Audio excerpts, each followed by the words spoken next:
presentation. Okay, hi. And give you your actual flowers. So we, in the course of doing this project, have always thought it very important to pay homage and tribute to those who have made it possible for us to be here.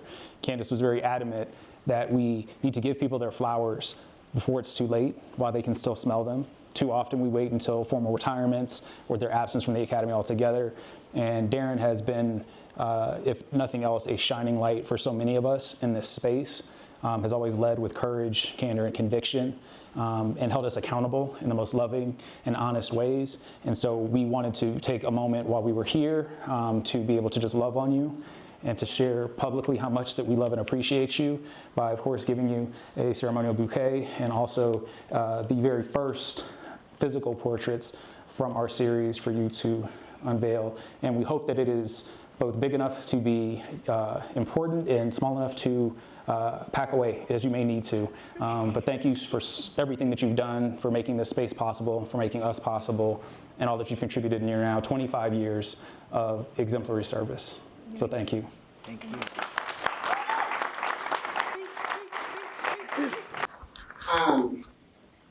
James Baldwin, the iconic novelist, essayist, activist, and Black queer man born and raised in Harlem, New York City, my hometown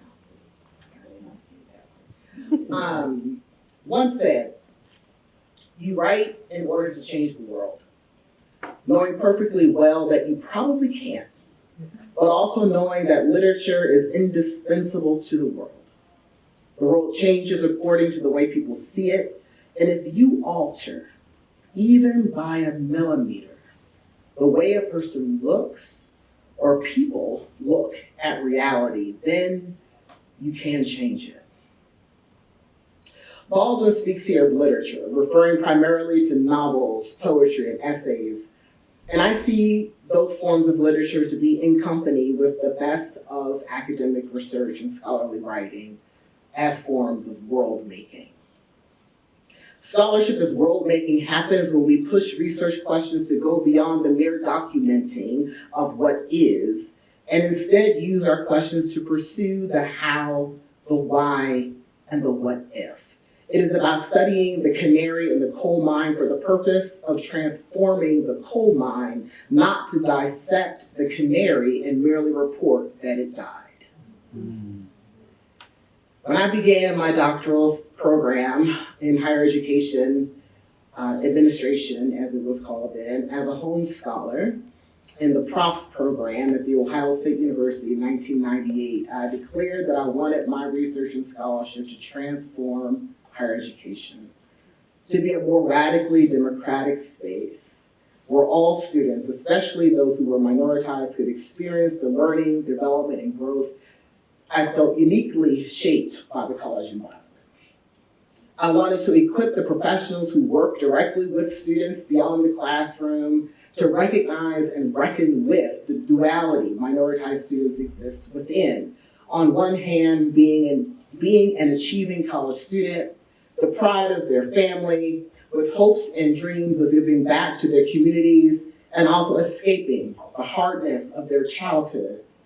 And on the other hand, being ridiculed and isolated socially, presumed incompetent in the classroom, confronting obstacles to fostering mentoring relationships with healthy, competent adults within and across identity, and away from home, away from ritual, away from the home place that Bell Hooks discussed in her book, Yearning. I would enter the academy as a faculty member in the fall of 2001 as a visiting assistant professor, and now I am in my 25th year and have been a tenured full professor not once, but at 3 institutions over the last decade. When I was first promoted to full professor in 2016, I wrote a blog post titled, "Just Because You're Magic," a love letter to minoritized faculty in your first year. In it, I hope to share some of the lessons I had learned and offer some wisdom to help ground new faculty who were living the duality of an academic life. And I ended that post with the following words: "Find the people who will remind you of your gifts and encourage you to walk in them even when you are afraid." Honor your body and your heart. Take care of it. Love on it. Allow it to be loved on. Don't let this work define you. Live a full, expansive life. Live the life your ancestors could not have dreamed of. Both sides of that dual life are constructions of oppression, the flip sides of fetish and repulsion. Don't buy into either. Create a life that can transport you beyond. The last 25 years have been meaningful. I have found a space that I could do things that I liked and earn money to provide for my child, which was really always the primary motivation. To be able to provide him a life where he could live expansively. I have, perhaps, as Baldwin said, altered even by a millimeter how some look at the realities of higher education in the US, despite the now accepted public discourse that has criminalized my entire research agenda, and the institutional overcompliance that has dismantled the efforts my scholarship fought to put in place. Yet, the truth is that this life has helped me survive, both personally and professionally. And yet, as Henry David Thoreau has written, the price of anything is the amount of life you exchange for it. For me, this life has become too expensive. Making sure I could provide for my son as a single parent meant sacrificing time with him to put out another article. It meant mentoring advisees instead of my child. It meant traveling to present and speak instead of traveling for the marching band. Even now, it is still too expensive. Put simply, I will not last if I do not move on. So therefore, and I forgot about the timeline I gave in that interview. I completely forgot about that. Completely forgot that I said that. But here, heeding my own wisdom, apparently, my time here at DU will end on June 30th. And in addition to marking my last academic year at this institution, that date will also mark the end of my academic career. This retirement, as some have called it, is the fulfillment of a promise to myself to pursue joy and to pursue peace. I am honored to finish this 25-year journey in the company of such rock star colleagues in the higher education department at the Morgridge College of Education. I am honored to have been able to support, push, and sometimes prod multiple students to completion of both master's and doctoral degrees at the 5 institutions at which I have been employed. I have contributed to my profession in practice, scholarship, leadership, and service. My ideas, my scholarship, my leadership, and my very body have been ignored, dismissed, and ridiculed in some spaces. And yet, in other spaces, I have helped change reality. And therefore, the essence of the experience of being in those spaces for minoritized communities. My time in the academy has been meaningful, and I will hold it tenderly and with care. I yet believe the academy can be a space for possibility, for fomenting a radical democratic ontological shift in our society.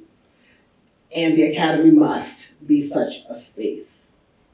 And it can only be such a space if it turns toward mission and roots itself in practicing its espoused values. So to those of you who seek to write, I implore you to write with fervor, to write with a clear purpose, to write for the millimeter, write for change, even if it won't. Build with those who were writing before you. And I'll end with a poem by Morgan Harper Nichols, titled Roots. Perhaps after everything, there is still room to reach in new directions.